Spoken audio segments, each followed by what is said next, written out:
ಸರ್ಕಾರಿ ಮತ್ತು ರೈತರ ಜಮೀನಿನ ಹೆಸರಿನಲ್ಲಿ ನೈಸ್ ಸಂಸ್ಥೆ ಹೇಗೆಲ್ಲ ಜಾತ್ರೆ ನಡೆಸಿತ್ತು ಅನ್ನೋ ರಹಸ್ಯಗಳೀಗ ಒಂದೊಂದಾಗಿ ಬೀದಿಗೆ ಬರ್ತಾ ಇವೆ. ಹಗರಣದ ಬಗ್ಗೆ ಸದನ ಸಮಿತಿ ತನಿಖೆ ನಡೆಸ್ತಾ ಇರುವಂತಹ ಮಧ್ಯೆನೇ ಅದರ ಮತ್ತೊಂದು ಕರ್ಮಕಾಂಡ ಬಯಲಾಗಿದ್ದು ನೈಸ್ ಪರ ಕೆಲ ಖಾಸಗಿ ಬ್ಯಾಂಕ್ಗಳು ಲಾಬಿ ಮಾಡಲು ಆರಂಭಿಸಿವೆ. ಜನರ ಸ್ವತ್ತು ನೈಸ್ ಸಂಸ್ಥೆಯ ಗತ್ತು ಗಮ್ಮತ್ತು. ಜಮೀನು ಅಡವಿಟ್ಟು 2120 ಕೋಟಿ ಸಾಲ. ನೈಸ್ ಪರ ಸಾಲ ಕೊಟ್ಟ ಬ್ಯಾಂಕ್ಗಳ ವಕಾಲತ್ತು. ಹೌದು, ಯಾರದು ದುಡ್ಡು ಎಲ್ಲಮ್ಮನ ಜಾತ್ರೆ ಅನ್ನೋ ಥರ ನೈಸ್ ಸಂಸ್ಥೆ ವರ್ತನೆಯಾಗಿದೆ. ಜನರ ಸ್ವತ್ತಿನ ಆಧಾರದಲ್ಲಿ ಸಾಲದ ಮೇಲೆ ಸಾಲ ಎತ್ಕೊಂಡು ಮುಗುಮ್ಮಾಗಿ ಕುಂತಿದೆ. ಸರ್ಕಾರಿ ಮತ್ತು ಖಾಸಗಿ ಜಮೀನನ್ನ ಒತ್ತೆ ಇಟ್ಟಿರೋ ನೈಸ್ ಸಂಸ್ಥೆ ಟರ್ಮ್ ಲೋನ್ ಹೆಸರಲ್ಲಿ ಬರೋಬ್ಬರಿ 2120 ಕೋಟಿ ರೂಪಾಯಿನಷ್ಟು ಎತ್ತಿದೆ. ಹೀಗೆ 2000 ಕೋಟಿ ರೂಪಾಯಿ ಟರ್ಮ್ ಲೋನ್ ನನ್ನ ಮರುಪಾವತಿ ಮಾಡಲಿಕ್ಕೆ ನೈಸ್ ಯೋಜನೆಗಳನ್ನ ಪೂರ್ಣಗೊಳಿಸುವ ಸಂಬಂಧ BMICPA ಮೂಲಕ ಅನುಮತಿ ಕೊಡಿಸಲಿಕ್ಕೆ ಸರ್ಕಾರ ಮಧ್ಯ ಪ್ರವೇಶಿಸಬೇಕು ಎಂದು ಪತ್ರ ಬರೆದಿವೆ. ಈ ಪತ್ರ ಸುವರ್ಣ ನ್ಯೂಸ್ಗೆ ಲಭ್ಯವಾಗಿದೆ.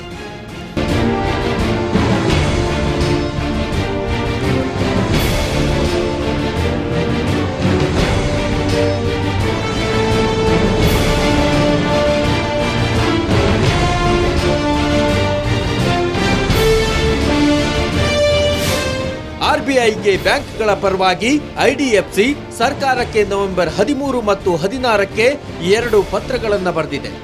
BMIC ಕೈಗೆತ್ತಿಕೊಂಡಿರೋ ಯೋಜನೆಗಳ ಪರವಾಗಿ ಹೈಕೋರ್ಟ್ ಮತ್ತು ಸುಪ್ರೀಂ ಕೋರ್ಟ್ ತೀರ್ಪು ಕೊಟ್ಟಿವೆ. ಈ ತೀರ್ಪು ಆಧರಿಸಿ ನೈಸ್ ಸಂಸ್ಥೆ ಪ್ಲಾಟ್ ಮತ್ತು ಬಿಲ್ಡಿಂಗ್ ಡೆವಲಪ್ಮೆಂಟ್ ಯೋಜನೆಗಳಿಗೆ ಅನುಮತಿ ಕೋರಿ ಮನವಿ ಮಾಡಿಕೊಂಡಿದೆ.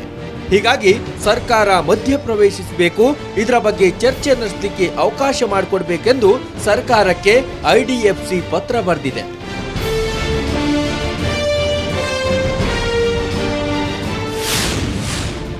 IDFC 1250 ಕೋಟಿ ರೂಪಾಯಿ, ಬ್ಯಾಂಕ್ ಆಫ್ ಇಂಡಿಯಾ 300 ಕೋಟಿ, J&K ಬ್ಯಾಂಕ್ 100 ಕೋಟಿ, HDFC ಬ್ಯಾಂಕ್ 70 ಕೋಟಿ ಹಾಗೂ HDFC ಮತ್ತು ಆದಿತ್ಯ ಬಿರ್ಲಾ ಫೈನಾನ್ಸ್ 400 ಕೋಟಿ ರೂಪಾಯಿಗಳನ್ನ ಟರ್ಮ್ ಲೋನ್ ರೂಪದಲ್ಲಿ ನೈಸ್ ಸಂಸ್ಥೆಗೆ ನೀಡಿವೆ. ಕಾನೂನು ಬಾಹಿರ ಒಪ್ಪಂದಕ್ಕೆ ಬ್ಯಾಂಕ್ಗಳಿಂದ ಸಾಲ. ಇನ್ನು ಸಾಲ ಪಡೆದಿರೋ ನೈಸ್ ಸಂಸ್ಥೆ ಇದಕ್ಕಾಗಿ ತನ್ನ ಇನ್ನೊಂದು ಅಂಗಸಂಸ್ಥೆ Nandi economic corridor enterprises limited ಜೊತೆ ಒಳ ಒಪ್ಪಂದ ಮಾಡಿಕೊಂಡಿದೆ. ಆದರೆ ಆ ಒಳ ಒಪ್ಪಂದವೇ ಕಾನೂನು ಬಾಹಿರವಾಗಿದೆ.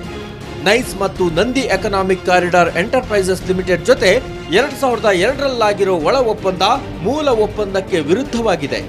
ಅಷ್ಟೇ ಅಲ್ಲ, ಒಳ ಒಪ್ಪಂದವನ್ನ HD ಕುಮಾರಸ್ವಾಮಿ ಮುಖ್ಯಮಂತ್ರಿ ಆಗಿದ್ದ ಅವಧಿಯಲ್ಲಿ ಕ್ಯಾಬಿನೆಟ್ ರದ್ದುಗೊಳಿಸಿದೆ. ಆದರೂ ಬ್ಯಾಂಕ್ಗಳು ಸಾಲ ನೀಡಿರುವುದು ಹಲವು ಅನುಮಾನಕ್ಕೆ ಎಡೆಮಾಡಿಕೊಟ್ಟಿದೆ.